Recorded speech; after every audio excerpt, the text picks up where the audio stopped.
Masyarakat akan membrowsing siapa yang pernah menikah dengan Aureli, pasti yang muncul nama Robby Tremonti. Kata dia ya, berarti saya punya foto telanjangnya dong. Buktikan itu.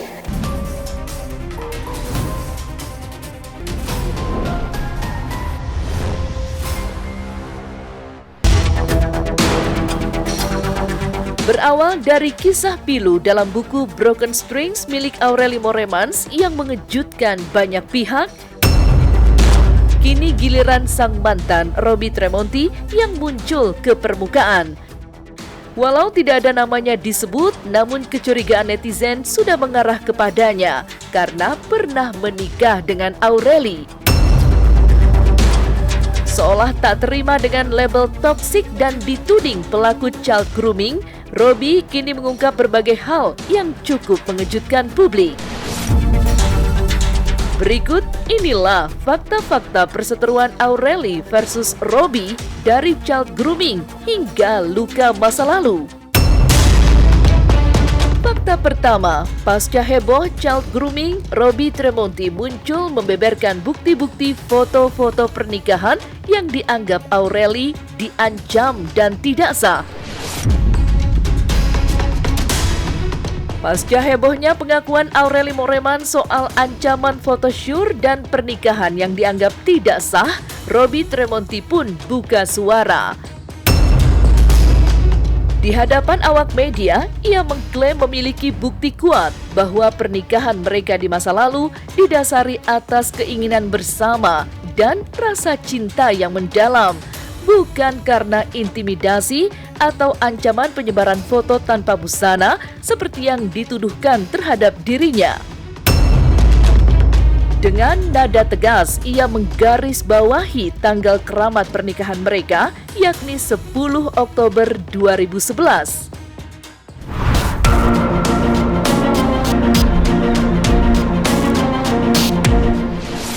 Aureli lahir itu 8 Agustus 1993.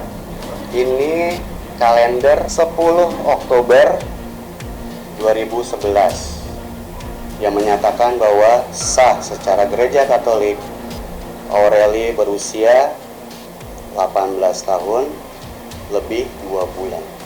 Berarti kan masyarakat akan membrowsing siapa yang pernah menikah dengan Aureli, pasti yang muncul nama Robby Tremonti. Kata dia ya, berarti saya punya foto telanjangnya dong. Buktikan itu. Buktikan itu. Fakta kedua, Robby membeberkan bukti surat nikah dari gereja yang dianggap Aureli tidak sah. Persenjataan Robby Tremonti untuk membersihkan namanya ternyata tidak berhenti pada foto dan hitungan umur saja. Secara lebih spesifik, Robby merujuk pada keabsahan prosesi sakral yang mereka jalani di rumah Tuhan.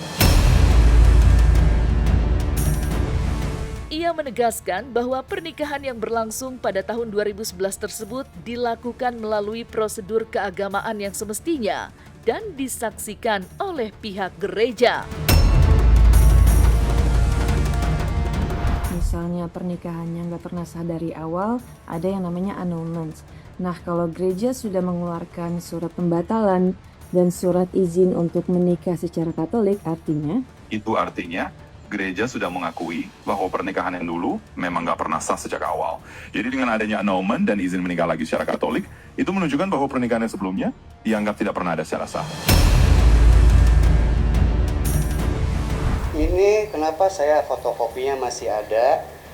Ini yang diperguncingkan bahwa katanya surat ini palsu. Tolong di-highlight tanggal pernikahannya.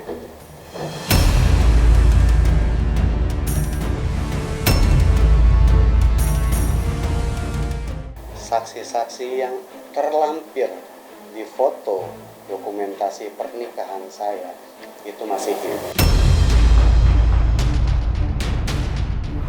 Fakta ketiga, Robby menjelaskan terkait dirinya dituding mencuci otak Aureli yang termasuk dalam child grooming.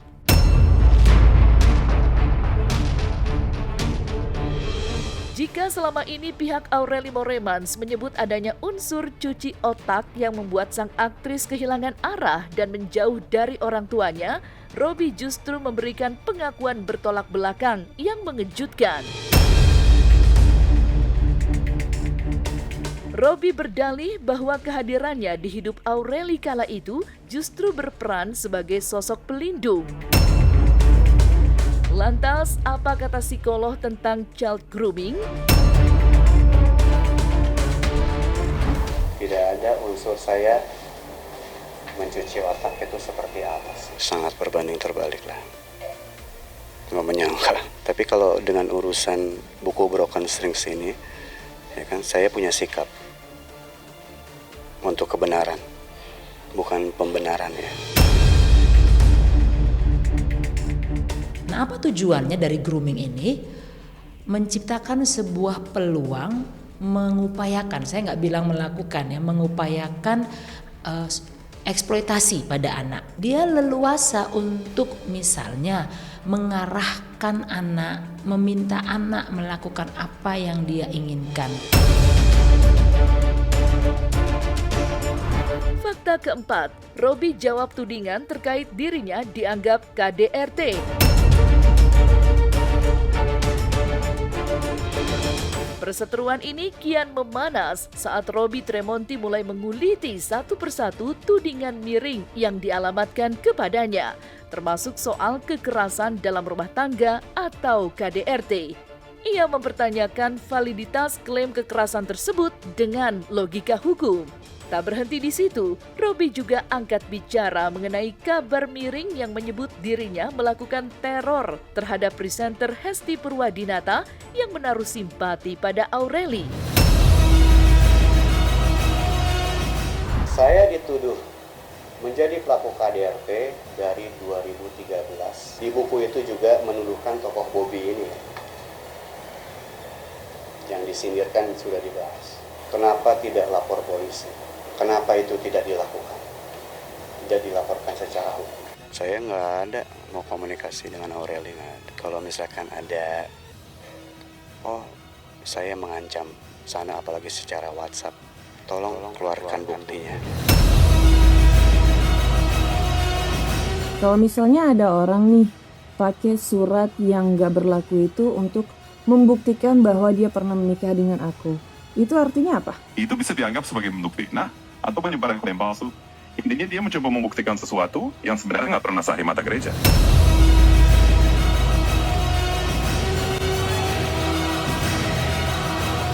Tak kalah panas dari isu child grooming yang memantik konflik Aureli dan Robby Tremonti, kasus Indara Rusli juga masih terus menjadi sorotan.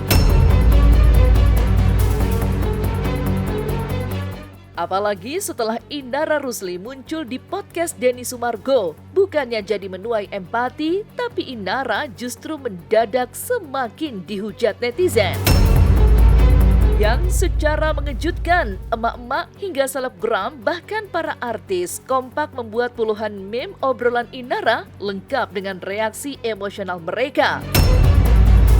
Aku bukan anak gadis ya kan yang harus kayak ini pernikahan pertama harus diramaikan, harus ada wali gitu. Emang syarat sahnya pernikahan harus ada wali, Mbak? Ya aku sebagai orang yang baru kenal sama dia juga aku nggak berani untuk nanya-nanya lebih jauh gitu. Apa sih urusan apa gitu? Kok bisa nggak berani nanya urusan apa tapi berani buat nikah ya? Emang kenalnya udah berapa lama sih? Nggak mungkin, maksudnya dia udah nikah kan, umur 26 maksudnya Gen Z. Nggak mikir aja dia udah nikah, udah punya anak ya kan. Jadi kalau emang lu pelaku, lu datang, lu duduk minta maaf, lu ada rasa menyesal, ada kata-kata minta maaf gitu, dikit aja dikit, maaf ya gitu. Buat orang-orang yang cinta mati bukan karena duit, tidak akan pernah mau dimadu atau menjadi madu. Katanya, ngapain gue jadi artis? Cari makan lu sama laki orang itu kan lu kawinin. Lu minta makan dengan dia ya. Jangan minta makan dari TV lagi. Jangan lu show-show di mana-mana lu cari duit. Ditolak lu kan, diturunin kan banner lu, kagak muncul lu kan di TV lagi kan, ditolak sama seluruh netizen. Halo Nar, waalaikumsalam. Minta maaf ngapa? Ngambil laki orang. Bukan gaya lu itu mah minta maaf. Biasa lu nggak mau kalah. pindahkan. Iya, nggak apa-apa. Lagian lu bukan ngambil suami orang.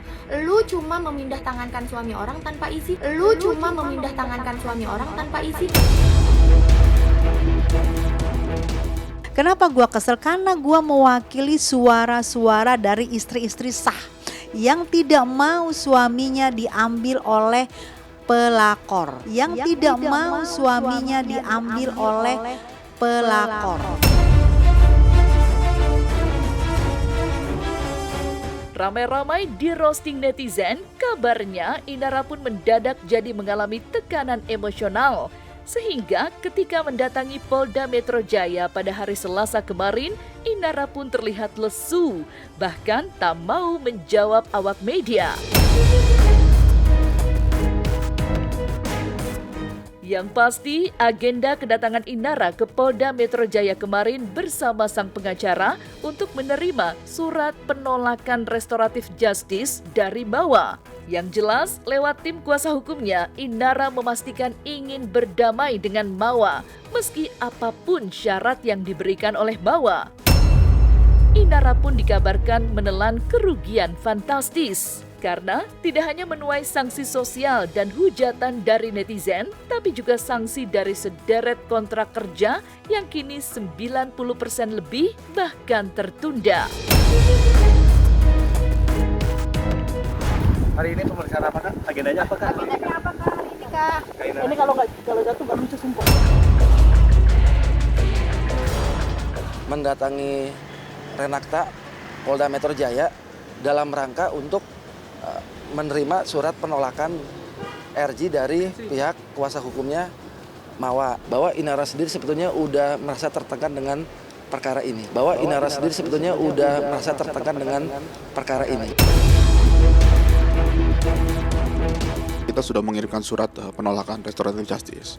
Ya, kami harap penyidik dapat melanjutkan ke tingkat berikutnya, yaitu ke penyidikan. Udah pasti jumlahnya kami tidak tahu, tapi dipastikan kerugiannya cukup lumayan karena kan banyak kontrak-kontrak yang akhirnya tidak bisa dijalankan. Dan bak sudah jatuh tertimpa tangga pula. Status pernikahan siri Inara Rusli yang kini kian serius merambah ke ranah hukum, kabarnya juga mengusik hubungan Inara dengan anak-anak dan keluarga Virgon. Virgon yang kini mengasuh ketiga anaknya pun berniat memindahkan Starla, sang putri sulung, dari sekolahnya. Kayaknya nanti si Starla nih, kan kemarin itu dia homeschooling, habis itu dilepasin jadi sekolah bebas gitu kan. Kayaknya sekarang homeschooling lagi tuh. Semua kita nih kayak maju kena mundur kena. Kami selaku pihak-pihak internal nih yang terlibat dalam konflik rumah tangga ini juga bingung gitu, mau menyelesaikan ini secara musyawarah, secara damai itu seperti apa.